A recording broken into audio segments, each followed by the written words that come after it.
মা বোনেদের ভাইদের হিন্দু মানুষকে যেরকম মারা হচ্ছে, মৌলবাদী শক্তি যেখানে আমরা আফগানিস্তানেও দেখেছিলাম কিভাবে যখন তালিবানরা সরকার বানালো সেখানে ওদের ইসলামিক এতে বা শারিয়া লতে যা যা আছে ঠিক সেইভাবে যারা ইসলামের নয় তাদের প্রতি সেই এক ব্যবহার।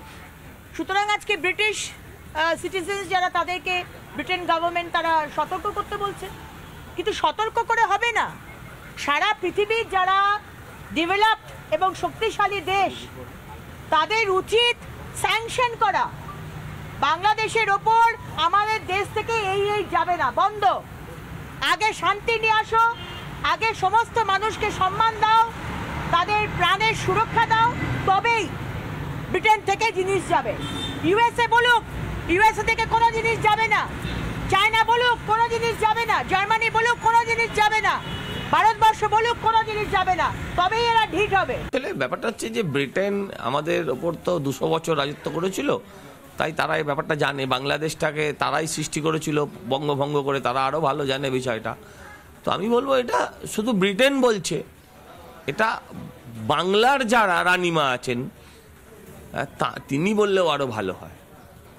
তিনি এই কথাগুলো বললে ভালো হয়, তিনি মানুষকে সাবধান করলে, তিনি মানুষকে নিয়ে যদি একবার রাস্তায় নামেন, উনি সংগতি যাত্রা করবেন। কিন্তু বাংলাদেশ তো ওনার আত্মীয়দের জমি, তাদের জন্য একটু যদি করেন তাহলে ভালো হতো। প্রধানমন্ত্রী চুপ থাকলে হয়? প্রধানমন্ত্রী প্রথম দিনই শেখ হাসিনাকে তিনি আমাদের রাষ্ট্রে জায়গা দিয়ে আশ্রয় দিয়েছেন। প্রধানমন্ত্রী চুপ করে থাকলে কি আর শেখ হাসিনা রাষ্ট্রে জায়গা পেতেন? এক, আমি বলবো আরও সরব হতে হবে, শুধু সরব নয়, অ্যাকশান নিতে হবে। সর্বোপরি বলবো বাংলার মানুষ এসো আমরা রাস্তায় নামি, কেন্দ্র এবং রাজ্য সরকার যাতে বাধ্য হয় অ্যাকশানটা নিতে, কেন্দ্র রাজ্যের সরকার যাতে বাধ্য হয় অ্যাকশান নিতে। তাহলে একটাই জিনিস, তাহলে আমি যে কথাটা এতক্ষণ ধরে বলছি সেইটাই প্রমাণিত হলো। আমি চাই একটা সুস্থ বাংলাদেশ, শিক্ষা, জাতি, বিভিন্ন জাতির স্বাধীনতা, সেই বাংলাদেশ আমরা দেখতে চাই যেটা মুজিবুর রহমান স্বপ্ন দেখিয়েছিলেন। কিন্তু আজকে একটা পশ্চিমী দুনিয়ার দেশ যদি এই নিষেধাজ্ঞা জারি করে, এটা আমাদের কিছু না, এটা বাংলাদেশের জন্যে সম্মানহানিকর ঘটনা। আজকে ইউনূস সরকার একজন নোবেল পুরস্কার বিজয়ী, সে যদি এই ধরনের পদক্ষেপের সম্মুখীন হয় তাহলে ওনার নেতৃত্বে বাংলাদেশ নতুন স্বাধীনতা, নতুন আলো কি দেখাবে? এ স্বাধীনতা বিশ্ববাসী বা বাংলাদেশবাসী দেখতে চায় না। এটা কোনো স্বাধীনতা নয়, এটা হচ্ছে পরাধীনতার শৃঙ্খল, যেটা ইউনূস সরকার জামাতিদের চাপে সারা বাংলাদেশবাসীকে পড়াতে চাইছে।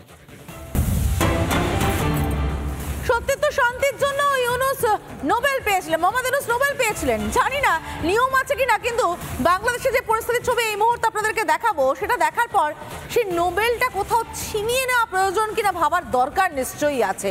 কেন বলছে এই কথা? আপনারা দেখাবো বাংলাদেশের সুনামগঞ্জের ছবি, দেখাবো দোয়ারা বাজারে কিভাবে বাড়ি ঘর দূর সব ভাঙচুর করা হয়েছে। দেখুন সে ছবি, বাড়ি ঘর ধরে যথেচ্ছ লুটপাট ভাঙচুর চলেছে এবং ভয়ঙ্কর অবস্থা। মৌলবাদীদের উল্লাস শুনুন, নিজের কানে শুনুন, হিন্দুদের আর্তনাদ আর মৌলবাদীদের উল্লাস।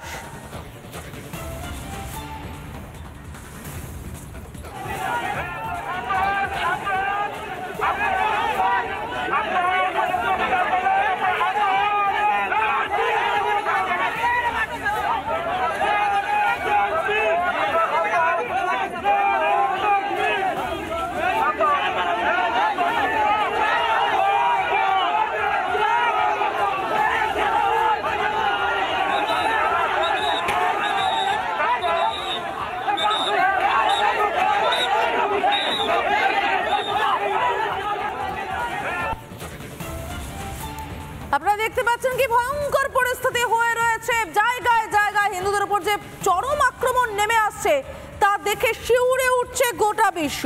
আমরা রাজনৈতিক প্রতিক্রিয়া শুনবো বিজেপির সাংসদ শ্রমিক ভট্টাচার্যের বক্তব্য, পাশাপাশি রয়েছে বিজেপির রাজ্য সভাপতি সুকান্ত মজুমদারের বক্তব্য, কংগ্রেসের তরফ থেকে সুমন রায়চৌধুরীর বক্তব্য শুনবো এবং তৃণমূল সাংসদ সুদীপ বন্দ্যোপাধ্যায় কি বলছেন শুনে নেব।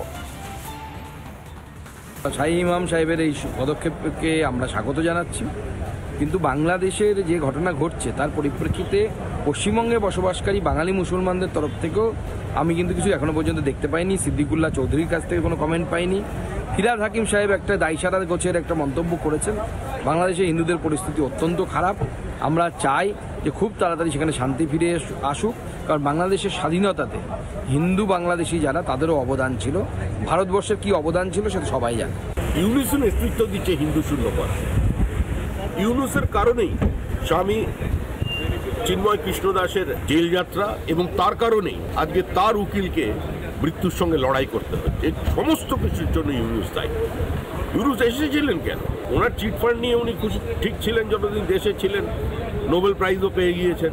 তো এই সমস্ত নোবেল প্রাইজ মানুষকে আবার রপ্তানি করে বাংলাদেশে যারা পাঠিয়েছে, এবার তারা দেখুন পরিস্থিতিটা কি। পুরো হিন্দু ডায়াসপোরা আজকে বিষয়টি নিয়ে চিন্তিত এবং এর মূল্য বাংলাদেশকে দিতে হবে, ইউনুসকে দিতে হবে, আর ইউনুসের যে আঁকা আছে তাকেও দিতে হবে। ইউনুস সরকারের সমস্যাটা হচ্ছে ইউনুস সরকার, মোহাম্মদ ইউনুস নোবেল পুরস্কার পেয়েছে, ম্যাক্সেসে অ্যাওয়ার্ড পেয়েছে, শুনেছি মার্কিন যুক্তরাষ্ট্রের গোল্ড মেডেলও পেয়েছে, মার্কিন কংগ্রেসের গোল্ড মেডেলও পেয়েছে।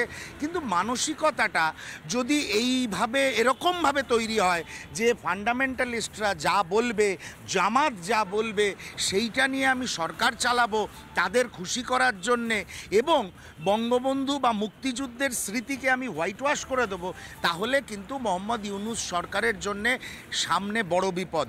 এখন যারা বিপ্লব করছে না, এই যারা বাচ্চা বাচ্চা উপদেষ্টারা রয়েছে, এরা তো বেসিক্যালি সব এদের মাথার মধ্যে মৌলবাদ ঢুকিয়ে দিয়েছে পাকিস্তান দীর্ঘদিন ধরে এদের আইডিওলজিক্যালি ট্রেন আপ করেছে, যেটা বাংলাদেশের ইতিহাস, বাংলাদেশের গঠন, বাংলাদেশের ভাষা এবং সংস্কৃতির সঙ্গে সম্পৃক্ত নয়। এটা মোহাম্মদ ইউনুস বুঝতে পারছেন না।